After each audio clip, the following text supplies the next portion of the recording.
ரொம்ப நாளைக்கு முன்னாடி ஒரு நாள் கோவலன் நாடகம் நடந்தது. எங்கே மதுரையில் நடந்தது. அதில் ஒரு முக்கியமான கட்டம்.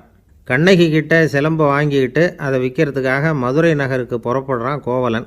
அந்த சமயத்தில் கண்ணகி பாடுற மாதிரி ஒரு நாடக பாடல் நாடக ஆசிரியர் எழுதினது. அது என்ன பாட்டுன்னா, மா பாவியோர் கூடி வாழும் மதுரைக்கு மன்னா போகாதீர் என்று அப்படின்னு ஆரம்பிக்கும் அந்த பாட்டு. இதுதான் அந்த பாட்டு. இதை கண்ணகி மேடையில் பாடின உடனே கூட்டத்தில் சலசலப்பு. நம்ம ஊர்லேயே நமக்கு முன்னாடியே நின்றுக்கிட்டு மா பாவியோர் கூடி வாழும் மதுரை அப்படின்னு சொல்கிறாங்களே, என்ன தைரியம் அப்படின்னு எல்லாம் குழப்பம் பண்ண ஆரம்பிச்சிட்டாங்க. மக்கள் சத்தம் போட ஆரம்பிச்சிட்டாங்க. எதிர்ப்பு குரல் அது பாட்டுக்கு வர வர அதிகமாக போட்டுது. கொண்டுக்கிட்டு வா அந்த நாடக ஆசிரியரை, எழுதுனது யார் அப்படின்னு ஒரே சத்தம், கூச்சல். வேறு வழி இல்லை. மெதுவாக மேடைக்கு வந்தார் அந்த நாடக ஆசிரியர். 4 பக்கத்திலிருந்தும் கேள்வி கணைகள். மக்களை பார்த்து கொஞ்சம் அமைதியாக இருங்கோ அப்படின்னு சொல்லிவிட்டு தன்னுடைய விளக்கத்தை சொல்ல ஆரம்பித்தார் அந்த நாடக ஆசிரியர். மா அப்படின்னு சொன்னால் திருமகளாகிய லட்சுமி அப்படின்னு அர்த்தம். பா அப்படின்னா கலைமகளாகிய சரஸ்வதி. வி அப்படின்னா மலைமகளாகிய பார்வதி. மா பாவியோர் அப்படின்னா திருமகளும் கலைமகளும் மலைமகளும், இவங்க மூவரும் அப்படின்னு அர்த்தம். இந்த 3 பேரும் வாழ்கின்ற மதுரை புனிதம் நிறைந்தது, சகல செல்வங்களும் நிறைஞ்சது. அப்படிப்பட்ட ஊரில் நான் அணிந்து கொள்ளும் இந்த சாதாரண சிலம்பை யார் வாங்கிக்குவாங்க அப்படிங்கிற எண்ணத்தோடு தான் கண்ணகி அப்படி சொல்கிறா. அதை நினச்சி தான் நான் எழுதினேன். ஆகவே மதுரையை ரொம்ப சிறுமப்படுத்தணும், ரொம்ப மோசமாக எழுதணும் அப்படிங்கிற எண்ணம்லாம் எனக்கு கிடையாது. பெருமைப்படுத்தணும்னு நினச்சி தான் அப்படி எழுதினேன் அப்படின்னு விளக்கம் கொடுத்தாராம். இந்த விளக்கத்தை கேட்டதும் எல்லாரும் ரொம்ப சமாதானம் ஆகிட்டாங்களாம். இப்படி விளக்கம் கொடுத்த அந்த நாடக ஆசிரியர் யார் தெரியுமா? அவர் தான் தமிழ் நாடக உலகின் முதல் ஆசான் சங்கரதாஸ் சுவாமிகள். அவருக்கு நகைச்சுவை உணர்வும் அதிகம். 1920ஆம் ஆண்டு திருநெல்வேலியில் அவர் தங்கியிருக்கிறார் நாடகம் நடத்துறதுக்காக. அவர் தங்கியிருந்த வீட்டில் கொசு மூட்டைப்பூச்சி அதிகமாக இருந்திருக்கு. அவரால் தூங்கவே முடியல. அவர் அனுபவித்த தொல்லைகள் ஒரு பாட்டாக உருவாச்சு. வேடிக்கையாக ஒரு பாட்டு எழுதினாராம். மூட்டையும் கொசுவும் ஒரு வீட்டிலே மீட்டிங் போட்டால் முன்னே நிற்க யாரால் முடியும்? கொசு மோகன ராகம் போல சத்தம் போட்டு முன்னே நின்று செய்திடும் யுத்தம். இதை மறுநாள் நாடகத்தில் கோமாளி வேஷம் போட்ட ஒரு சிறுவனை விட்டு பாட வச்சுருக்கார். எல்லாரும் சிரித்து ரசித்தாங்களாம். சங்கரதாஸ் சுவாமிகள் கல்யாணமே பண்ணிக்கல, துறவி மாதிரியே வாழ்ந்திருக்கார். தமிழ் நாடக கலைக்கு தன்னையே அர்ப்பணம் பண்ணிக்கிட்டவர் அவர். 1922 நவம்பர் மாதத்தில் ஒரு நாள் புதுச்சேரியில் அவர் வாழ்க்கை முடிஞ்சுது. அப்போ அவருக்கு வயசு 55. சங்கரதாஸ் சுவாமிகள் நாடக ஆசிரியர் மட்டும் இல்லை, மேடை நாடக இயக்குனர், தயாரிப்பாளர். அவரே ஒரு சிறந்த நடிகர். ஒரு தடவை சாவித்திரி நாடகத்தில் இவர் யமதர்மனாக வேஷம் போட்டு நடிச்சிருக்கிறார். நாடகம் பார்த்துக்கிட்டு இருந்த கருவுற்ற ஒரு பெண்மணிக்கு பயத்தினால அங்கேயே குழந்தை பிறந்துட்டு தான். அந்த நிகழ்ச்சிக்கு அப்புறம் இவர் இந்த வேஷம் போடுறப்போலாம் ஜனங்களுக்கு முன்கூட்டியே எச்சரிக்கை கொடுக்க ஆரம்பிச்சிருவாராம். அதாவது அப்படி யாராவது பயப்படுறவங்க இருந்தால் கொஞ்சம் கண்ணை மூடிங்க அல்லது எழுந்திரிச்சு போடுங்கன்னு. நடிப்புன்னா அப்படிலாம் இருக்கணும். இந்த காலத்தில் நடிகர் ஒருத்தர் சொன்னார், சார் நான் இந்த நாடகத்தில் நடிக்கிறப்போ முகத்தில் நவரசங்களையும் காட்டி நடித்தேன், உணர்ச்சிகளையெல்லாம் நல்லா காட்டி நடித்தேன். அப்படி இருந்தும் ஜனங்கள் கல் எடுத்து மேடையில் வீசிவிட்டாங்க சார் அப்படின்னார். நாடகத்தில் உங்களுக்கு என்ன வேஷம் அப்படின்னு கேட்டாங்க. அது செத்து கிடக்கிற பணமாக நடித்தேன் சார் அப்படின்னார். ஒரு ஊரில் ஒரு ஆள் இருந்தான். அவனுக்கு ஒரே ஒரு மகள். அவளை நல்ல இடத்துல கட்டி கொடுக்கணும்னு ஆசைப்பட்டான். அதுக்காக மாப்பிள்ளை தேடிக்கிட்டு இருந்தான். அவன் கொஞ்சம் வசதியான ஆள், அதனால் நிறைய பேர் வந்தாங்க. இருந்தாலும் ஒரு நல்ல குணமுள்ள மாப்பிள்ளையாக இருக்கணும் அவன் எதிர்பார்த்தான். அப்படி இருக்கணும்னு தொடர்ந்து முயற்சி பண்ணான். கடைசியாக ஒரு 3 பேர் கிடைச்சாங்க. அந்த 3 பேரில் யாரை தேர்ந்தெடுக்கிறது, இதுதான் அவனுக்கு வந்த குழப்பம். இந்த நிலைமையில் ஒரு பெரியவரை தேடி போனான். அவர்கிட்ட தன்னுடைய பிரச்சனையை சொன்னான். அவர் கொஞ்சம் யோசனை பண்ணார். அதுக்கப்புறம் 3 பேரையும் கூப்பிட்டார். இதை பாருங்கப்பா, உங்கள் 3 பேருக்கும் 3 மாத கால அவகாசம் தர்றேன்.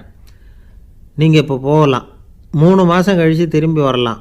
அப்படி வரும்பொழுது இந்த 3 மாத காலத்தில் நீங்கள் செஞ்ச நல்ல காரியம் ஏதாவது ஒன்று சொல்லணும். அதை வச்சு உங்களில் ஒருத்தரை நாங்கள் தேர்ந்தெடுத்துக்கிறோம் அப்படின்னு சொன்னாராம். 3 பேரும் சரின்னு சொல்லிவிட்டு திரும்பி போயிட்டாங்க. 3 மாதம் ஆச்சு. அதுக்கப்புறம் ஒரு நாள் திரும்பி வந்தாங்க. அவர் அவங்கள கூப்பிட்டு உட்கார வச்சார். அப்புறம் கேட்டார், இப்போ சொல்லுங்கள், இந்த 3 மாத காலத்தில் நீங்கள் செஞ்சுருக்கிற ஏதாவது ஒரு நல்ல காரியத்தை சொல்லுங்க அப்படின்னார். முதல்ல ஒருத்தன் எழுந்திரிச்சு நின்னான். ஐயா, எங்கள் அப்பா இறந்த பிறகு அவரோட கணக்கு வழக்குகளை எடுத்து பார்த்துக்கிட்டு இருந்தேன். அவர் ஒரு வியாபாரிகிட்ட 10,000 ரூபா கடன் வாங்கியிருக்கிறதாக எழுதியிருந்தார். அந்த வியாபாரியும் இப்போ உயிரோடு இல்லை. இருந்தாலும் அந்த வியாபாரியோட மகனை தேடி கண்டுபிடிச்சேன். கணக்கு புத்தகத்தை காட்டினேன். எங்கள் அப்பா உங்கள் அப்பா கிட்ட 10,000 ரூபா கடன் வாங்கியிருக்கிறதாக இதை எழுதியிருக்கிறார். அதனால் அதை திருப்பி கொடுக்கறதுக்காக வந்திருக்கிறேன். இந்தாங்க அந்த பணம் அப்படின்னு சொல்லி கொடுத்துட்டு வந்துட்டேன் அப்படின்னு நானும். இதை பெரியவர் கவனமாக கேட்டுக்கிட்டார். அதுக்கப்புறம் 2வது இளைஞன் எழுந்திரிச்சான். ஐயா, நான் போன மாதம் ஒரு நாள் ராத்திரி வேளையில் ஒரு காட்டுப்பாதை வழியாக எங்கள் ஊருக்கு போய்கிட்டு இருந்தேன். அந்த சமயத்தில் அந்த வழியாக வந்துக்கிட்டு இருந்த ஒரு வழிப்போக்கர்கிட்ட 4-5 திருடர்கள் வம்பு வளர்த்து அவர்கிட்ட இருந்த பொருளையெல்லாம் கொள்ளையடிச்சிக்கிட்டு இருந்தாங்க. நான் உடனே ஒரு குச்சியை எடுத்துகிட்டு ஓடினேன். அந்த திருடர்களை அடித்து விரட்டினேன். பொருளையெல்லாம் மீட்டு அந்த வழிப்போக்கர்கிட்ட ஒப்படைச்சேன். அவரை பத்திரமா அழைச்சிக்கிட்டு போய் அவர் வீட்டில் விட்டுட்டு வந்தேன் அப்படின்னு நானும். இதையும் பெரியவர் கவனமாக கேட்டுக்கிட்டார். அடுத்தபடியாக 3வது இளைஞன் எழுந்திரிச்சான். ஐயா, போன மாதம் ஒரு நாள் நான் ஒரு மலைப்பாதை வழியாக போய்கிட்டு இருந்தேன். மலைப்பாதை விளிம்பில் ஒரு மதகு கட்டை, அது மேலே ஒரு ஆள் படுத்து தூங்கிட்டு இருந்தான். அந்த பக்கம் தவறி உருண்டு விழுந்திருந்தான்னா அதில் பாதாளம். அது மலையடி வாரத்தில் போய் தான் விழணும், அவ்வளவு பள்ளம். அது தெரியாமல் அவன் பாட்டுக்கு தூங்கிட்டு இருந்தான்.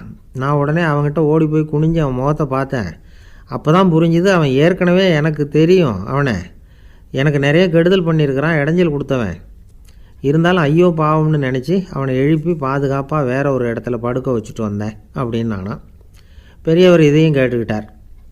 அதுக்கப்புறம் அவங்க 3 பேரையும் பார்த்து, நீங்கள் போகலாம், நாங்கள் யோசித்து முடிவு பண்ணி உங்களுக்கு சொல்லி அனுப்புகிறோம் அப்படின்னாராம். அந்த இளைஞர்கள் புறப்பட்டு போயிட்டாங்க. அதுக்கப்புறம் அந்த பெண்ணோட அப்பாவை பார்த்து சொன்னார், இந்த 3 பேருமே நல்ல பிள்ளைங்க தான், அதில் ஒன்றும் சந்தேகம் இல்லை. இருந்தாலும் இந்த 3 பேர் செஞ்ச செயல்களையும் ஒப்பிட்டு பார்க்க வேண்டியிருக்கு. முதல் இளைஞன் நேர்மைக்கு எடுத்துக்காட்டாக விளங்குறான். இந்த காலத்தில் இது மாதிரி இளைஞர்களை பார்க்குறது ரொம்ப கஷ்டம்தான். இருந்தாலும் அவன் கடமையை தான் செஞ்சான். 2வது இளைஞன் நல்ல வீரன், தைரியசாலி. ஒரு வீரன் எதை செய்யணுமோ அதைத்தான் இவன் செஞ்சான். இவன் ஒரு லட்சிய மனிதன். 3வது இளைஞன் தன்னுடைய பகைவனுக்கே உதவி செஞ்சுருக்கான். அவன் உயிரை காப்பாற்றியிருக்கிறான். பகைவனுக்கு அருள்வதுங்கிறது ஒரு சாதாரண மனுஷனால் செய்யக்கூடிய காரியம் இல்லை. பகையை மறக்கிறதும் பகைவனுக்கு அருள்வதும் தெய்வீக பண்புகள். அதனால் இவனையே உன்னுடைய மகளுக்கு ஏற்ற மாப்பிள்ளையாக தேர்ந்தெடுக்கலாம் அப்படின்னு சொன்னாங்களாம். ஒரு நல்ல நாளில் அவங்களுக்கு திருமணம் நல்ல விதமாக நடந்து முடிஞ்சுதான். இது சுவாமி சின்மயானந்தர் சொல்லியிருக்கிற ஒரு கதை. இதிலேருந்து நாம் புரிந்து கொள்ள வேண்டிய ஒரு கருத்து, நமக்கு கெடுதல் பண்ணவங்களுக்கும் நாம் நல்லது செய்யணும். ஆனால் நடைமுறையில் அப்படி நம்மளால் செய்ய முடியறதில்ல. அதுதான் சிக்கல். நம்மால் ஒருத்தங்கிட்ட கேட்டேன், ஏண்டா உன்னுடைய பகைவன் ஒருத்தன் அது மாதிரி ஒரு மலைப்பாதை மதகு கட்டையில் படுத்திருந்தா உடனே நீ என்ன நினைப்ப அப்படின்னு கேட்டோம். இது ஒரு அருமையான சந்தர்ப்பம்னு நினைப்பேன் அப்படின்னா. எதுக்குன்னு கேட்டோம். அவனை அந்த பக்கமாக உருட்டி கீழே தள்ளுறதுக்கு அப்படின்னா. ஒரு கடைக்கு போனேன், 5 ரூபா பணத்தை எடுத்து கொடுத்தேன். ஒரு தினசரி பத்திரிகையை கேட்டேன். அவர் உடனே அங்கே அடுக்கி வச்சுருந்த பத்திரிகையில் ஒன்று எடுத்து என் கையில் கொடுத்தார். வாங்கிக்கிட்டேன். மீதி பணத்தை எடுத்தார். அதையும் என் கையில் கொடுக்கணும்ல, கொடுக்கல. எதிரில் இருந்த பலகையில் வச்சு எடுத்துக்க சொன்னார். எப்பவும் அவர் அப்படி தான் பண்ணுவார். நானும் எடுத்துக்கிட்டு வந்துடுவேன். இவர் ஏன் இப்படி பண்ணுறாருங்கிறது எனக்கு ரொம்ப நாளாக ஒரு சந்தேகம். ஒரு நாள் அவர்கிட்டயே இதை கேட்டுவிட்டேன். ஏங்க, நீங்கள் உங்கள் கடைக்கு பொருள்கள் வாங்குறவங்களுக்கு நீங்கள் பாக்கி சில்லறையை கொடுக்குறப்போ பலகையில் வச்சு விட்றீங்க, கையில் கொடுக்க மாட்டேங்கிறீங்களே, ஏன் அப்படின்னு கேட்டேன். காசை கையில் கொடுத்தா நம்மக்கிட்ட இருக்கிற லட்சுமி போயிடுவா சார் அப்படின்னார். அதாவது பணம் செலவாயிடும் அப்படின்னு அர்த்தமா. இன்னொரு நண்பர், அவர் ஒரு நாள் வழக்கத்துக்கு மாறாக ரொம்ப சோகமாக உட்காந்துருக்கிறார். ஏங்க என்னாச்சு, ஏன் இப்படி கப்பலே கவிழ்ந்தது மாதிரி உட்காந்துருக்குறீங்க அப்படின்னு கேட்டேன். கப்பலே கவிழ்ந்திருந்தா கூட நான் இப்படி கவலைப்பட மாட்டேன் சார், வேறு ஒன்று நடந்து போச்சுன்னார். என்னன்னு கேட்டேன். என் உச்சந்தலையில் பல்லி ஒன்று விழுந்துட்டுதுன்னார். அதுக்காகவா இப்படி அப்படின்னு ஆச்சரியப்பட்டேன். ஆமாங்க, பல்லி உச்சந்தலையில் விழுந்தால் பலன் என்னன்னு பஞ்சாங்கத்தில் பார்த்தேன், மரணம்னு போட்டிருக்கு அப்படின்னு சொல்லிவிட்டு அவர் தொடர்ந்து கவலைப்பட ஆரம்பிச்சிட்டார். இப்படியும் ஒருத்தர், என் கூட வேலை பார்க்குற ஒருத்தர் எப்படி தெரியுமா, தினமும் வலது காலை வச்சு தான் ஆஃபீஸுக்கு உள்ளே நுழைவார். என்றைக்காவது தவறுதலாக இடது காலை வச்சு உள்ளே வந்துட்டார்னா அன்னைக்கு பூரா மனசு சங்கடப்படுவார். எந்த வேலையும் சரியாக ஓடாது.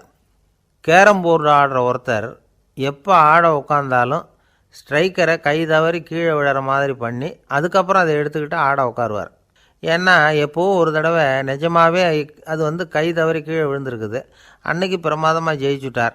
உடனே ஒரு முடிவுக்கு வந்துட்டார், கை தவறுனா லாபம் அப்படின்னு. அதுக்கப்புறம் அதையே பழக்கமாக்கிக்கிட்டார். பூனை குறுக்க போனால் சகுனம் சரியில்லைன்னு நினைக்கிறவங்க உண்டு. ஆனால் ஒருத்தர் எப்படி தெரியுமா, அவர் வெளியில் கிளம்புற சமயம் பக்கத்து வீட்டு ரேடியோவில் மியாவ் மியாவ் பூனைக்குட்டின்னு பாட்டு சத்தம் கேட்டால் கூட போதும், சகுனம் சரியில்லைன்னு பிரயாணத்தை கேன்சல் பண்ணிவிடுவார். இப்போ இவ்வளவும் எதுக்கு சொல்கிறோம்னா, அளவுக்கு மீறின சகுன நம்பிக்கைகள் இருக்குது பாருங்கள், இதோட பயமும் சேர்ந்துக்கிட்டதுன்னு வச்சுக்கோங்க, இது ஒருத்தருடைய மனநிலையை பாதிச்சிடும். இது உளவியல் நிபுணர்கள் சொல்கிற கருத்து. வாழ்க்கையே தடுமாற வச்சிரும். பாதுகாப்பு இல்லாத உணர்வு, ஒரு விதமான டிப்ரெஷன் மனநிலை, இதெல்லாம் தான் இதுக்கு காரணமாக அமையலாம்.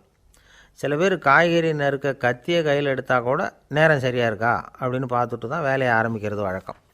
அறிவு தான் மனசுக்கு வாத்தியாராக இருக்கணும். அப்போ தான் வாழ்க்கை நிம்மதியாக இருக்கும். அறிவு மனசு சொல்கிறபடியெல்லாம் கேட்க ஆரம்பிச்சுட்டுதுன்னா இடைஞ்சல் தான். ஒருத்தருக்கு 7ஆம் நம்பர் தான் ராசியான நம்பரான். 7ஆம் தேதி தான் எந்த காரியத்தையும் ஆரம்பிப்பாராம். 7 எழுத்து வர்றது மாதிரி பேரை மாற்றி வச்சுக்கிட்டார். 7 மணிக்கு தான் தினமும் எழுந்திருப்பார். 7ஆம் நம்பர் வீட்டில் தான் குடியிருக்கார். கல்யாணம் கூட 7ஆம் தேதி தான் பண்ணிக்கிட்டார். அவர் ஒரு நாள் குதிரை பந்தயத்துக்கு போனாராம். குதிரையோட பேரையெல்லாம் பார்த்தார். ஒரு குதிரையோட பேர் 7 எழுத்தில் அமைஞ்சிருந்தது. 7 தானே இவருக்கு அதிர்ஷ்ட நம்பர். அதனால் உடனே அது பேரில் பணத்தை கட்டினார். பந்தயம் நடந்தது. என்ன சார் ஆச்சுன்னு கேட்டாங்க. நான் பணம் கட்டின அந்த என்னோட குதிரை 7ஆவதாக சேர்ந்தது சார் அப்படின்னாராம் சோகமாக. பந்திக்கு முந்தர ஆசாமிகள் நம்மளில் பல பேர் உண்டு. அப்படி முந்தறதுக்கு கூட முயற்சி பண்ணுறவங்க நிறைய பேர் இருக்கிறாங்க. இதில் என்ன ஒரு விஷயம்னா, பந்திக்கு முந்தறது கூட தப்பு இல்லை. ஆனால் அப்படி ஒரு விருந்தில் ஆளாக போய் உட்காந்து சாப்பிட்டா கூட வெளியில் வர்றப்ப என்ன பெரிய விருந்து வச்சுட்டான், சாம்பாரில் உப்பு இல்லை, ரசத்தில் காரம் இல்லை அப்படின்னு குறை சொல்லிகிட்டே வர்றது இருக்குது பாருங்கள், அது சரியில்லை, நாகரிகமும் இல்லை. கல்யாண பத்திரிகையில் என்ன போட்டிருக்குது, என் பொண்ணுக்கும் இன்னார் பையனுக்கும் கல்யாணம், எல்லாரும் குடும்பத்தோடு வந்திருந்து மணமக்களை ஆசீர்வதிக்கணும், இப்படி தானே போட்டிருக்கோம். குடும்பத்தோடு விருந்து சாப்பிட்டு சாப்பாடு எப்படி இருக்குன்னு அபிப்பிராயம் சொல்லிவிட்டு போங்க அப்படின்னா போட்டிருக்கு கல்யாண பத்திரிகையில். ஒருத்தர் வீட்டு விசேஷத்துக்கு போயிருக்கோம்னா எவ்வளவோ அசௌகரியங்கள் நமக்கு ஏற்படலாம். ஏராளமான கூட்டம் வந்திருக்கும். எல்லாரையும் அவங்க தனித்தனியாக கவனிச்சிக்கிட்டு இருக்க முடியாது. நாம் தான் அனுசரித்து நடந்துக்கணும். நாமளாக போய் வாழ்த்த வேண்டியவங்களை வாழ்த்தி விட்டு சேரணும். அதை விட்டுட்டு பத்திரிக்கை கொடுத்தானேன்னு போனேன், கவனிப்பே சரியில்லை அப்படின்னு புலம்பிக்கிட்டு இருக்கக்கூடாது. ஒரு விருந்துக்கு போனால் அங்கே எப்படி நடந்துக்கணும் அப்படிங்கிறத பற்றி கூட அனுபவசாலிகள் சில விவரங்கள்லாம் சொல்லியிருக்கிறாங்க. இந்த காலத்தில் கல்யாணம், பிறந்த நாள், அது இதுன்னு நிறைய விருந்துகள் நடக்குது. அதெல்லாம் எதுக்காக? மனித உறவுகளை வளர்த்துக்கிறதுக்காக தான், வேறு எதுக்கு? ஒரு விருந்துக்கு போனால் அமைதியாக பொறுமையாக போய் உட்காரணும். அடித்து பிடிச்சிக்கிட்டு இடத்த பிடிக்க போகிறேன் அப்படின்னு நிற்கக்கூடாது. முதல் பந்தி நடந்துக்கிட்டு இருந்தால் அது முடிஞ்சு இலை எடுத்து சுத்தம் பண்ணதுக்கு அப்புறம் போய் உட்கார்றது தான் நாகரீகம். இலை எடுக்கிறதுக்கு முன்னாடி அங்கே போய் உட்காந்தா நல்லா இருக்காது. நீங்கள் சாப்பிட்டுட்டு உட்காந்துருக்கீங்களா, சாப்பிட்றதுக்கு உட்காந்துருக்கீங்களா, பார்க்குறவங்களுக்கு சந்தேகம் வந்துடும். அதே மாதிரி இலையில் எல்லா ஐட்டமும் பரிமாறினதுக்கு அப்புறம் சாப்பிட ஆரம்பிக்கணும். ஒவ்வொரு ஐட்டமாக வைக்க வைக்க நாம் பாட்டுக்கு எடுத்து உள்ளே தள்ளிகிட்டே இருந்தோம்னா எதை வச்சோம் எதை வைக்கலன்னு பரிமாறினவரே குழம்பி போயிடுவார். ஏன்னா எப்போ பார்த்தாலும் இலை காலியாகவே இருக்கும். சாப்பிட்றப்போ உங்கள் சாப்பாட்டையே நீங்கள் கவனிக்கணும். அடுத்தவங்க இலையில் என்ன இருக்குது, பக்கத்தில் இருக்கிறவர் எதை அதிகமாக சாப்பிட்றார், இதெல்லாம் நமக்கு என்னத்துக்கு? எல்லாரும் சாப்பிட்டு முடிக்கிற வரைக்கும் பொறுமையாக இருக்கிறது தான் நல்லது. நீங்கள் மட்டும் திடீர்னு பாதியில் எழுந்திரிச்சு பக்கத்தில் இருக்கிறவங்களுக்கு சங்கடமாக இருக்குமேங்கிறதெல்லாம் யோசிக்காமல் நீங்கள் பாட்டு எழுந்திரிச்சு போகக்கூடாது. பக்கத்தில் உள்ளவங்க உங்களை எழுந்திரிக்க சொன்னால் எழுந்திரிச்சு போகலாம். விருந்துகளில் சாப்பாட்டை வீணாக்கிறதே ஒரு நாகரிகமாக போட்டுது இந்த காலத்தில். சாப்பாட்டுக்கே கஷ்டப்பட்டுக்கிட்டு பல பேர் இந்த உலகத்தில் இருக்கிறப்போ சாப்பாட்டை வீணாக்கிறது எவ்வளோ பெரிய மோசங்கிறத நினச்சி பார்க்கணும். வேணுங்கிற அளவுக்கு கேட்டு வாங்கி சாப்பிட்றது தான் முறை. விருந்தில் இந்த பஃபே அப்படின்னு சொல்லி ஒரு முறை சொல்கிறாங்கல்ல, அதாவது உணவு வகைகளையெல்லாம் பொதுவாக ஒரு இடத்துல வச்சுடுறது, நமக்கு தேவையானதை நாமே எடுத்து ஒரு தட்டில் போட்டுக்கிட்டு சாப்பிட வேண்டியது. இதில் கூட சில பேர் தேவைக்கு அதிகமாக எடுத்து போட்டுக்கிட்டு வீணாக்குறாங்க. சில சமயம் கடைசியாக சாப்பிட போகிறவங்களுக்கு எல்லா ஐட்டமும் கிடைக்காம போகலாம். அதை போய் பெருசு பண்ணிகிட்டு இருக்கக்கூடாது.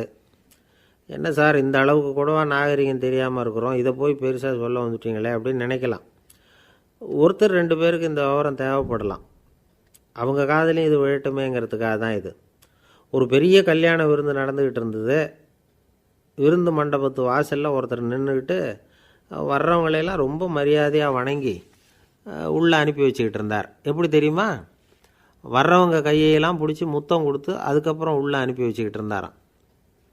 கூட்டம்லாம் முடிஞ்சதுக்கப்புறம் அவர்கிட்ட போய் கேட்டிருக்கிறாங்க, சார் நானும் எவ்வளவோ விருந்துகளுக்கு போயிருக்கிறேன், இருந்தாலும் இவ்வளவு மரியாதையாக வர்றவங்க கைக்கெல்லாம் முத்தம் கொடுத்து வரவேற்கிறத இங்கே தான் பார்க்குறேன் அப்படின்னு சொன்னாங்க.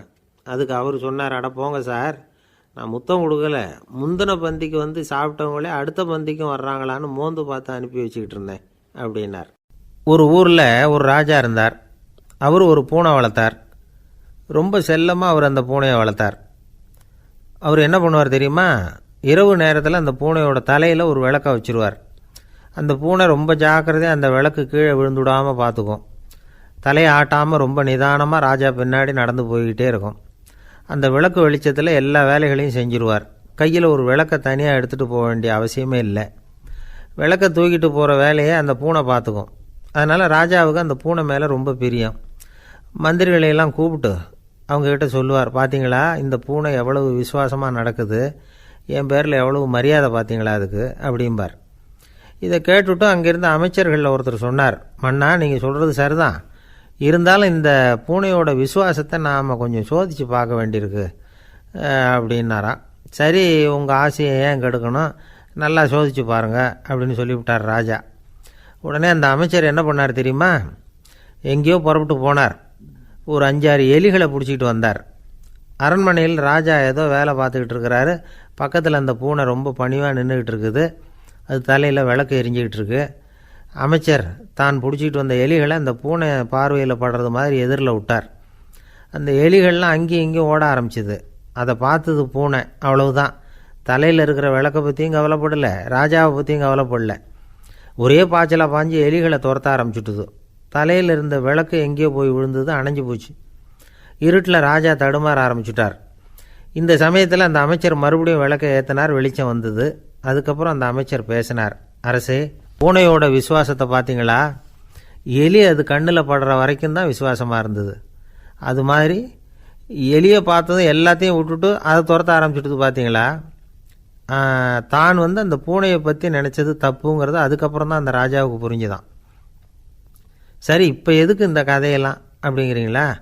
இந்த பூனை மாதிரி தான் நம்ம மனசும்.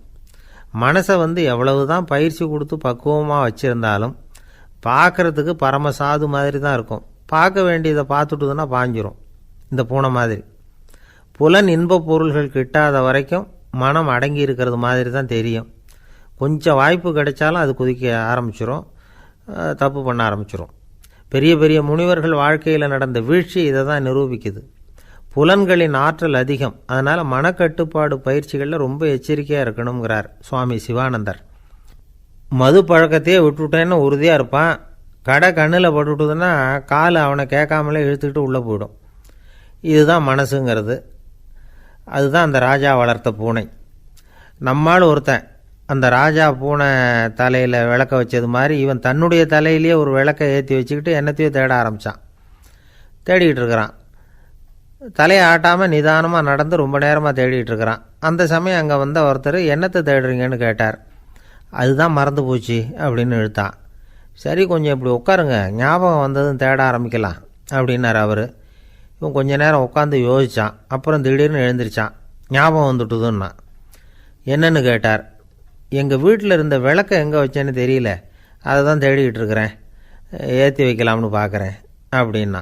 என்னை விட யோக்கியம் இந்த உலகத்தில் வேறு யாரும் இல்லை சார் அப்படின்னார் ஒருத்தர். அவரை விட அயோக்கியன் வேறு யாரும் இருக்க முடியாதுங்கிற முடிவுக்கு கேட்டவங்க வந்துட்டாங்களாம். மனுஷனுக்கு இருக்கிற ஒரு மிகப்பெரிய குறையே தன்கிட்ட இருக்கிற குறை அவனுக்கு தெரியாமல் போகிறது தான். ஆனால் அடுத்தவங்ககிட்ட இருக்கிற குறை இவனுக்கு தெளிவாக தெரிஞ்சிடும். ஒரு ஒட்டகம் ஒரு கொக்கை பார்த்து ஒரு கேள்வி கேட்டுதான். என்ன கேள்வி தெரியுமா? உன் கழுத்து ஏன் இப்படி வளைஞ்சி போயிருக்குது அப்படின்னு கேட்டிருக்கு. இதுக்கு உடம்பே வளைச்சல்.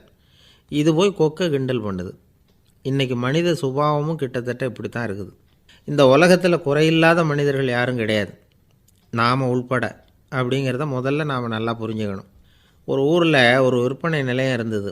செல்ல பிராணிகளை விற்பனை செய்கிற நிலையம் அது. நாய், கிளி, பூனை இப்படி நிறைய வச்சு விற்பனை பண்ணிகிட்டு இருக்கிறாங்க. நாய்க்குட்டி விற்பனை செய்கிற பகுதியில் ஒரு சிறுவன் நின்றுக்கிட்டு இருந்தான். விற்பனை செய்கிற ஆளுகிட்ட விலை கேட்டுக்கிட்டு இருந்தான். அதோ இருக்குதே அந்த நாய்க்குட்டி என்ன விலை அப்படின்னு கேட்டானா. 1000 ரூபா அப்படின்னாரான். சரி அது வேணாம், இது என்ன விலைன்றிருக்கான். 500 ரூபா அப்படின்னாரான். இந்த சின்ன பையன் கையில் வச்சுருந்தது வெறும் 50 ரூபா தான். அதனால் இதை விட குறைச்சலாக கிடைக்குமான்னு பார்த்துருக்கான். அந்த கடையில் ஒரு மூலையில் சரியாக கவனிக்கப்படாமல் ஒரு நாய்க்குட்டி படுத்து கிடந்தது. பாவமாக கத்திக்கிட்டு இருந்தது. அதை பார்த்ததுமே இவனுக்கு அது ரொம்ப பிடிச்சி போச்சு. உடனே அந்த கடைக்காரரை பார்த்து, அதுவும் அந்த மூலையில் படுத்து கிடக்குதே அந்த நாய்க்குட்டி என்ன விலை அப்படின்னு கேட்டிருக்கான். தம்பி, அது ஒரு கால் ஊனம், அதனால் அது உன்னோட குதித்து விளையாடவோ ஓடுறதோ அதால் முடியாத காரியம் அப்படின்ட்டுருக்கார் அவர். அது தெரிஞ்சு தாங்க கேட்குறேன், அதோட விலை என்ன அதை மட்டும் சொல்லுங்களேன் அப்படின்ட்டுருக்கான். தம்பி, இது கால் ஊனம் உள்ள ஒரு நாய். இதை போய் காசு கொடுத்து வாங்கிறதுக்கு யாராவது பிரியப்படுவாங்களா? இதை நான் உனக்கு இலவசமாகவே தர்றேன், எடுத்துகிட்டு போ அப்படின்னாரான். இதை கேட்டதும் அந்த சிறுவனுக்கு கோவம் வந்துட்டு தான். நீங்கள் ஒன்றும் சும்மா கொடுக்க வேணாம், இந்தாங்க 50 ரூபா, இதை வச்சுக்கிட்டு நாய்க்குட்டியை கொடுங்க அப்படின்ட்டுருக்கான். அவருக்கு ஒன்றும் புரியல, ஆச்சரியமாக இருந்தது. சரின்னு பணத்தை வாங்கிட்டு நாய்க்குட்டியை தூக்கி கொடுத்தார். அந்த சிறுவன் அந்த நாய்க்குட்டியை 2 கையாலையும் வாங்கினா, மார்போடு பிரியமாக சேர்த்து அணைச்சிக்கிட்டான். தெருவில் இறங்கி நடக்கிறான். அப்படி நடக்கும்பொழுது தான் பார்க்குறார், கடைக்காரர் ஆச்சரியமாக அவனை பார்க்குறார். அப்போ தான் அவருக்கு ஒரு விஷயம் புரியுது. அந்த சிறுவன் தெருவில் நாய்க்குட்டியை மார்போடு அணைச்சிக்கிட்டு விந்தி விந்தி நடந்து போய்கிட்டு இருக்கிறான். ஆமாம், அவனுக்கும் ஒரு கால் ஊனம். இந்த நாய்க்குட்டியை யாருமே வாங்க மாட்டாங்கன்னு நினச்சிக்கிட்டு இருந்தார். குறையுள்ள அதுக்கும் ஒரு எஜமானன் கிடச்சிட்டான். அதனால் ஊனம் ஒரு குறை இல்லை அப்படிங்கிற உண்மையை அந்த கடைக்காரர் புரிஞ்சுக்கிட்டாரான். நம்மால் ஒருத்தர் கொஞ்சம் வயசானவர், எழுந்திரிச்சு சரியாக நடக்க முடியாது, சாய்வு நாற்காலியிலேயே எப்பவும் உட்காந்துருப்பார். அவர் தனக்கு துணையாக ஒரு நாயை பக்கத்தில் வச்சுருந்தார். அதுவும் ரொம்ப வயசான ஒரு நாய், எழுந்திரிக்கவே சிரமப்படும், நடக்கவும் முடியாது. அவர் பக்கத்துலேயே இதுவும் சோர்ந்து போய் படுத்து கிடக்கும். அந்த பெரியவரை பார்க்க வந்த ஒருத்தர் கேட்டார், ஏங்க, ஒரு சின்ன பையனை உங்களுக்கு துணையாக வச்சுக்கப்படாதா? இந்த நாயை உங்களுக்கு பாதுகாப்பாக வச்சுருக்கிறீங்களே, உங்களுக்கு ஒரு ஆபத்துன்னா இது எப்படி உங்களுக்கு உதவ முடியும் அப்படின்னார். அப்போ அவர் சொன்னாராம், எனக்கு ஒரு ஆபத்துன்னா அந்த சமயத்தில் இந்த நாய் என்னை தனியாக விட்டுட்டு ஓடி போயிடாமல் இருக்கணும்ல, அதுக்காக தான் இதை நான் வச்சுருக்கிறேன் அப்படின்னாராம். அன்பாக இருக்கணும்னு அநேக பெரியவங்க சொல்லியிருக்கிறாங்க. நாமளும் அதை கேட்டுவிட்டு அன்பு காட்டுறதுக்கு தயாராக தான் இருக்கிறோம். அதை வாங்கிறதுக்கு தான் ஆளை காணும். இருந்தாலும் அன்பில் எத்தனையோ வகை உண்டு. அதை சரியாக புரிஞ்சுக்கிட்டு அதுக்கப்புறம் அன்பு காட்ட ஆரம்பிக்கணும். வகையை புரிஞ்சிக்காமல் அன்பு காட்டினா வம்பில் மாட்டிக்க வேண்டியது தான். அன்புன்னா சாதாரணமாக நினச்சி விடாதீங்க. அதில் எவ்வளோ விதம் தெரியுமா? இரக்கம், கருணை, காருண்யம், பந்துத்துவம், பட்சம், பாசம், நேசம், விசுவாசம், அபிமானம், காதல், பக்தி, இப்படி பல விதமாக அதை பற்றி சொல்லி வச்சுருக்கிறாங்க பெரியவங்க. இந்த வார்த்தைகள்லாம் நாம் கேள்விப்பட்டது தான். இருந்தாலும் அதுகளுக்குள்ளே என்ன வித்தியாசம்னு கேட்டால் சரியாக சொல்ல தெரியாது. அதனால் இந்த வார்த்தைகளுக்கெல்லாம் பெரியவங்க என்ன விளக்கம் சொல்கிறாங்கன்னு இப்போ பார்க்கலாம். எளியவர்கள் மேலே செலுத்துகிற அன்பு இருக்குது பாருங்கள், அதுக்கு இரக்கம்னு பேர்.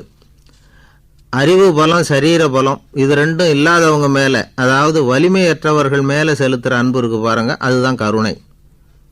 எறும்புலேருந்து யானை வரைக்கும் சகல ஜீவராசிகள் மேலேயும் காட்டுற அன்புக்கு காருண்யம்னு பேர், ஜீவகாருண்யம். சிவி சக்கரவர்த்தி காட்டின அன்பு இந்த ரகம். உறவினர்கள், சொந்தக்காரங்க, அவங்க வசதியாக இருந்தாலும் வறுமையில் இருந்தாலும் வித்தியாசம் இல்லாமல் காட்டுற அன்பு இருக்குது பாருங்க, அதுக்கு பேர் பந்துத்துவம். ஒரு எஜமானன் வேலையாள்கிட்ட காட்டுற அன்பு இருக்குது பாருங்க, அதுக்கு பேர் தான் பட்சம். அவனும் தன்னை மாதிரி மனுஷன்தாங்கிற நினப்பு வேணும். ஒரு தாய் தன்னுடைய குழந்தை மேலே, ஒரு குழந்தை தன்னுடைய தாய் மேலே செலுத்துகிற அன்புக்கு பாசம்னு பேர். ஈருடல் ஓர் உயிர்னு நினைக்கிறது இது. ராமரும் கௌசலையும் இதுக்கு உதாரணம். தம்மை ஒத்த நண்பர்கள்கிட்ட செலுத்துகிற அன்புக்கு நேசம்னு பேர். வயசு, செல்வம், அந்தஸ்து இந்த வித்தியாசமெல்லாம் பார்க்காம அவங்க சுக துக்கத்தில் சமபங்கு எடுத்துக்கிறது இது. கிருஷ்ணன் குசேலர்கிட்ட காட்டினது இந்த ரகம். வேலை செய்கிறவன் முதலாளிகிட்ட காட்டுற அன்புக்கு விசுவாசம்னு பேர். தேசத்து மேலேயும் தாய்மொழி பேர்லையும் செலுத்துகிற அன்புக்கு அபிமானம்னு பேர். தேசாபிமானம்னு சொல்கிறோமே, இதுதான். ஒரு கணவன் மனைவி பேரில் காட்டுற அன்புக்கு காதல்னு பேர். கடவுள் பேரில் செலுத்துகிற அன்புக்கு பக்தின்னு பேர். இப்படி அன்புல பல ரகம் இருக்கிறப்போ அதில் உள்ள வித்தியாசம் தெரியாமல் இடம் மாற்றி அன்பு காட்டினா இடைஞ்சல் தான். சரி, இந்த அன்பை பற்றி விஞ்ஞானம் என்ன சொல்லுது தெரியுமா? இதயத்தை பாதுகாக்கிறதுக்கு முக்கியமாக தேவைப்படுற ஒன்று இந்த அன்பு தான்னு சொல்லுது. நெதர்லாந்து விஞ்ஞானிகள் இதை ஆராய்ச்சி பண்ணியே கண்டுபிடிச்சிருக்கிறாங்க. கொஞ்சம் முயல் குட்டிகளை 2 பிரிவாக பிரித்தாங்க. 2 குரூப்புக்கும் கொழுப்பு அதிகமாக உள்ள ஆகாரத்தையே கொடுத்துக்கிட்டு வந்தாங்க. ஆனால் ஒரு குரூப்புக்கு வெறுமன ஆகாரத்தை கொடுத்ததோடு சரி, இன்னொரு குரூப்பு முயல்களுக்கு ஆகாரம் கொடுத்ததோடு நிறுத்திக்கல. அதுக்கு முன்னாடி கூண்டுகளை திறந்து விட்டு முயல்களை கொஞ்ச நேரம் எடுத்து கொஞ்சி விட்டு அதுக்கப்புறமா ஆகாரம் கொடுத்தாராம் ஆராய்ச்சியாளர். இந்த குரூப்புக்கு இதய பாதிப்பு 60% குறைச்சலாக இருந்துதான். சில நோயாளிகளுக்கு ஹார்ட் அட்டாக் வந்தாலும் அதை தாங்கிக்கிட்டு குணமாகிற சக்தி அதிகமாக இருக்குது. இது எப்படின்னு ஆராய்ச்சி பண்ணி பார்த்துருக்குறாங்க. அவங்கெல்லாம் மனைவி தன் பேரில் ரொம்ப அன்பாக இருக்கிறதாக நினைக்கிறவங்களாம் இருக்கிறாங்களாம். இதய நோயாளிகள் பல பேரை சந்தித்து இதய நோய் ஏற்பட என்ன காரணம்னு கேட்டிருக்கிறாங்க. அவங்க சொன்ன காரணம்லாம் சாப்பாடு சம்பந்தமாக இல்லையா, மனைவி அன்பா இல்லை, இப்படிப்பட்ட காரணத்தை தான் சொல்கிறாங்களாம். அதனால் இதயத்தை பாதுகாக்கணும்னு நினைக்கிறவங்க அடுத்தவங்க அன்பாக இருக்கிறது மாதிரி பார்த்துக்குங்க, அதுதான் முக்கியம். ஒருத்தர் முகம் பூரா பிளாஸ்டரி போட்டுக்கிட்டு வந்தார். ரொம்ப கோபமாக, என்னங்க ஆச்சுன்னு விசாரித்தேன். எல்லாம் உங்களால் தான் சார்னார். விவரமாக சொல்லுங்களேன். என்ன உங்கள் தகவலை கேட்டுட்டு ஒரு பூனைக்குட்டியை கையில் எடுத்தேன், அன்பாக அதை தடவி கொடுக்கறதுக்காக. ஆனால் அது முந்திக்கிட்டது, அது என் முகத்தை தடவி கொடுத்துட்டுது, முகம் பூரா நகை கீறல், அதுதான் இப்படி அப்படின்னார். அன்புல அறிவு சேராததுனால வந்த கோளாறு இது. ஒருத்தர் ரொம்பவும் மகிழ்ச்சியாக வந்துக்கிட்டு இருந்தார். என்ன விஷயம்னு விசாரித்தேன். நான் தோற்று போயிட்டேன், அதுதான் மனசுக்கு மகிழ்ச்சியாக இருக்குது அப்படின்னார். எனக்கு இது ரொம்ப ஆச்சரியமாக போச்சு. இந்த உலகத்தில் தோற்று போகிறவங்க யாரும் மகிழ்ச்சியாக இருக்கிறதில்ல. அப்படி இருக்கிறப்ப இவர் இப்படி சொல்கிறாரே, எங்கே தோற்று போனீங்கன்னு கேட்டேன். அதுக்கப்புறம் தான் அவர் விவரமாக சொன்னார். என்னோட 5 வயசு குழந்தையோடு நான் விளையாடிக்கிட்டு இருந்தேன். அந்த விளையாட்டில் என் குழந்தை ஜெயிச்சு விட்டுது, நான் தோற்று போயிட்டேன் அப்படின்னார் ரொம்ப உற்சாகமாக. நான் யோசித்து பார்த்தேன். அதாவது நாம் சின்ன குழந்தையாக இருக்கிறப்போ எந்த விளையாட்டில் கலந்துக்கிட்டாலும் அதில் நாம் தான் ஜெயிக்கணும்னு ஒரு வெறி நமக்குள்ளே இருக்கும். நம்மளை எதிர்த்து விளையாடுறவர் நல்லவரா கெட்டவரா, பெரியவரா சின்னவரா அப்படிங்கிறதெல்லாம் முக்கியம் கிடையாது. அவர் தோற்று போகணும், நாம் ஜெயிக்கணும், அதுதான் முக்கியம். எதிரியை சந்தோஷப்படுத்த விளையாடுகிற கலை அப்போ நமக்கு தெரியறதில்ல. வாழ்க்கையில் ஒரு பக்குவம் வந்ததுக்கு அப்புறம் வெற்றி பெறணுங்கிற மன அழுத்தம் போயிடுது. போட்டியில் ஜெயிக்கணுங்கிறத விட குழந்தையை சந்தோஷப்படுத்தணுங்கிறது முக்கியமாக போச்சு. ஜெயிக்கணுங்கிற வெறி ஓடி போட்டுது. ஒரு குழந்தையாக இருந்தப்போ நம்ம வளர்ச்சிக்கு உதவிய வெறி பெரியவனானதுக்கு பிறகு நமக்கு எதிரியாக மாறுது. அதை சரியான சமயத்தில் நாம் புரிஞ்சுக்கிட்டோம்னா போதும், நாம் பொழைச்சிக்கலாம்.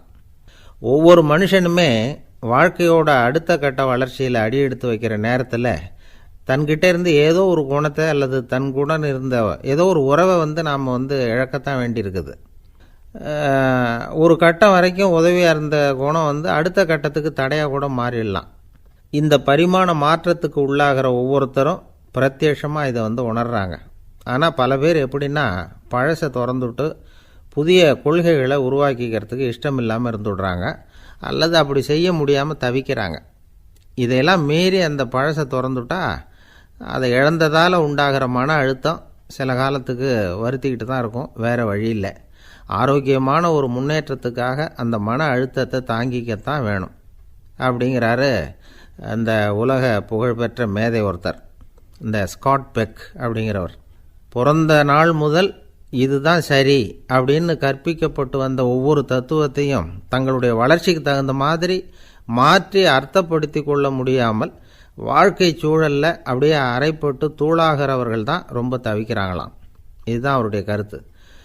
பெரும்பாலும் மனிதர்களுடைய நடுத்தர வயசில், அதாவது 30 தாண்டுகிற சமயத்தில் தான் இந்த தவிப்பு உண்டாகுதான். இதை தான் மேற்கத்திய நாடுகளில் அடிக்கடி மிட் லைஃப் கிரைசிஸ் அப்படின்னு சொல்கிறாங்க. அப்பப்போ பழசையெல்லாம் தொலைச்சி விட்டு புதுசாக பிறக்கிறதுக்கு கற்றுக்கணும். ஒவ்வொரு நிமிஷத்தையும் அந்த நிமிஷத்துக்கு ஏற்ற சித்தாந்தம் கொண்டவர்களாக சந்திப்போம் அப்படிங்கிறார் அந்த உளவியல் நிபுணர். இப்படி பழகிக்கிட்டால் வாழ்க்கை இன்பமயம், இல்லைன்னா தவிப்பு மயம்தான். பழசை தொலைக்க முடியாதவர்களில் எத்தனையோ பேர் உண்டு, எத்தனையோ ரகம் உண்டு. அதில் வேடிக்கையான நண்பர்களும் உண்டு. ஒருத்தர் நண்பர் வீட்டுக்கு போனார். அவர் ஏதோ இனிப்பு பலகாரம் கொடுத்து சாப்பிட சொல்லியிருக்கிறாங்க அவங்க வீட்டில். இவர் சாப்பிட்டு பார்த்துட்டு சொன்னாராம், சார் 6 மாதத்துக்கு முன்னாடி ஒரு தடவை இங்கே வந்தேன், அப்போது ஒரு இனிப்பு பலகாரம் கொடுத்தீங்க, அது இதை விட நல்லா இருந்தது சார் அப்படின்னாராம். அப்போ செஞ்ச அதே இனிப்பு பலகாரம் தான் சார் இதுவும் அப்படின்னாராம் அவர். ஒருத்தர் ரொம்ப அவசரமாக வந்தார். சார், மனுஷன் நிம்மதியாக இருக்கிறதுக்கு என்ன வழின்னு கேட்டார். சீக்கிரமாக ஒரு கல்யாணத்தை பண்ணீங்க, எல்லாம் சரியாக போடும் அப்படின்னோம். அவர் ஒரு மாதிரியாக பார்த்தார். ஏற்கனவே எனக்கு கல்யாணம் ஆயிட்டுது சார், அதனால தானே நிம்மதியாக இருக்கிறதுக்கு வழி கேட்குறேன் அப்படின்னார். சரி, இவர் ஒரு மாதிரியான கேஸ் அப்படின்னு நினச்சிக்கிட்டு நம்மகிட்ட இருந்த ஒரு சின்ன புத்தகத்தை அவர்கிட்ட தூக்கி கொடுத்தோம். இதை படித்து பாருங்கன்னு. கல்யாணத்துக்கு பிறகும் சந்தோஷமாக இருக்கிறதுக்கு என்ன வழி அப்படிங்கிற கேள்விக்கு அந்த புத்தகத்தில் விளக்கம் இருந்தது. கணவன் மனைவிக்குள்ள சிக்கல் வராமல் இருக்கிறதுக்கு அதில் சில வழிகளை சொல்லி கொடுத்துருக்குறாங்க. அதெல்லாம் என்னென்ன அப்படிங்கிறத இப்போ பார்க்கலாமா? குடும்பம்னு இருந்தால் கோபம் வரதான் செய்யும். அது வந்துட்டு போகட்டும், பரவாயில்ல. ஆனால் அந்த கோபம் ஒரே நேரத்தில் 2 பேருக்கும் வந்துடாமல் பார்த்துக்கணும். ஒரு சமயத்தில் யாராவது ஒருத்தர் தான் கோபப்படணும், அடுத்தவங்க அமைதியாக இருக்கணும். அதுக்கப்புறம் இவர் அமைதியான உடனே அவங்க ஆரம்பிச்சிக்கலாம். கோபமாக ஏதாவது சொன்னால் உடனே கோபமாக பதில் சொல்லக்கூடாது. கொஞ்சம் பொறுத்து கோபம் தீர்ந்த உடனே அந்த பதிலை சொல்லலாம். அப்போ பதில் கோபமாக இருந்தால் கூட அது அவ்வளோ பெருசாக தெரியாது. அற்ப விஷயத்துக்கெல்லாம் காய்ச்சி மூச்சுன்னு கத்திட்டு இருக்கக்கூடாது. உங்கள் 2 பேருக்குள்ள ஒரு தர்க்கம் ஆரம்பமாயிட்டுதுன்னு வச்சுக்கோங்க. கடுமையாக 2 பேரும் விவாதம் பண்ணுறீங்க. உங்களில் ஒருத்தர் இதில் ஜெயிக்கணும்னா அது நீங்களாக இருக்க வேணாம், அடுத்தவங்க ஜெயிக்கிறதுக்கு நீங்கள் துணையாக இருங்களேன். அப்படின்னா நீங்கள் கொஞ்சம் விட்டு கொடுக்கணும், அவ்வளவுதான். ஏதாவது குத்தம் சொல்லணுமா, செஞ்ச தப்பை சுட்டி காட்டணுமா, விமர்சனம் பண்ணணுமா, பண்ணுங்க, வேணான்னு சொல்லலை. ஆனால் சொன்னதை அப்படி சொல்கிறத கொஞ்சம் அன்பாக இதமாக சொல்லுங்க. எப்போ நடந்த தவறுகளை எல்லாம் இப்போ போய் மறுபடியும் ஞாபகப்படுத்திட்டு இருக்க வேண்டாம். நான் அப்போவே சொன்னேன் இந்த புடவை வேணாம்னு, நீங்கள் தான் கேட்கல, இப்போ பாருங்கள் கிழிஞ்சு போச்சு இப்படின்னு கத்துனாங்க ஒரு அம்மா. எப்போ சொன்னீங்கன்னு கேட்டால் ஒரு 10 வருஷத்துக்கு முன்னாடி தீபாவளி சமயத்தில் அப்படிங்கிறாங்க. அது என்ன இன்னும் அப்படியே புதுசாகவே இருக்கும்? உங்களுக்கு அவர் தான் பெருசு, அவருக்கு நீங்கள் தான் பெருசு. அதை விட இந்த உலகத்தில் வேற எதுவும் முக்கியம் இல்லைன்னு நினைக்கணும். நீ தான் என்னுடைய உலகம்னு எத்தனை தடவை சொல்லியிருப்பீங்க? அதெல்லாம் வெறும் வசனமாக போயிடக்கூடாது. ஏதாவது ஒரு பிரச்சனையை பற்றி கடுமையாக விவாதம் பண்ணிக்கிட்டு இருக்கீங்க, அதை அப்படியே பாதியில் விட்டுட்டு படுக்கைக்கு போயிடக்கூடாது. சொச்சத்தை நாளைக்கு பேசிக்கலாம்னு. அப்படி போனால் தூக்கம் வராது. பிரச்சனையை ஒரு முடிவு பண்ணிக்கிட்டு அதுக்கப்புறமா தூங்க போகணும். ஒரு நாளில் ஒரு தடவையாவது உங்கள் ஜோடியை பாராட்டி நல்ல விதமாக கனிவாக ஒரு வார்த்தை சொல்லணும் அப்படின்னு தீர்மானம் பண்ணீங்க. ஏதாவது தப்பு பண்ணிவிட்டீங்கன்னா பரவாயில்ல, அதை ஒத்துக்கிறதுக்கும் மன்னிப்பு கேட்கறதுக்கும் தயாராக இருக்கணும். அது ஒன்றும் கேவலம் கிடையாது. வீட்டுக்குள்ளே தானே கேட்க போகிறீங்க, வெளியில் யாருக்கு தெரிய போதும்? எப்படியோ உங்களுக்குள்ள ஒரு சமரசம் ஆனால் சார் தான். ஒரு தகராறுன்னு எடுத்துக்கிட்டா குறைஞ்சபட்சம் அதுக்கு 2 பேர் தேவை. தனியாகவே உட்காந்துக்கிட்டு நான் இப்போ தகராறு பண்ணிகிட்டு இருக்கிறேன் அப்படின்னு யாரும் சொல்ல முடியாது. 2 பேர் தகராறு பண்ணுறாங்கன்னா பொதுவாக அந்த 2 பேரில் யார் அதிகமாக பேசுகிறாங்களோ அவங்க பேரில் தான் தப்பு இருக்கும். அதை மனசில் வச்சுக்கணும். இதெல்லாம் தான் அந்த புத்தகத்தில் போட்டிருக்கிற வழிமுறைகள். இவ்வளவும் சரியாக வரலைன்னா அப்புறமா சொல்லுங்கள், வேற புத்தகம் ஏதாவது இருக்கான்னு தேடுவோம். ஒரு கணவன் தன்னுடைய மனைவியை அழைச்சிட்டு ஒரு மனோதத்துவ டாக்டர்கிட்ட வந்தாரா. டாக்டர், எங்களுக்கு கல்யாணம் ஆகி 30 வருஷ காலமாக நாங்கள் ஒரு விஷயத்தில் கூட ஒத்து போனதில்லை அப்படின்னு ஆரம்பித்தார். உடனே அந்த அம்மா குறுக்கிட்டு, அது 30 வருஷம் இல்லை 32 வருஷம் அப்படின்னாங்களாம்.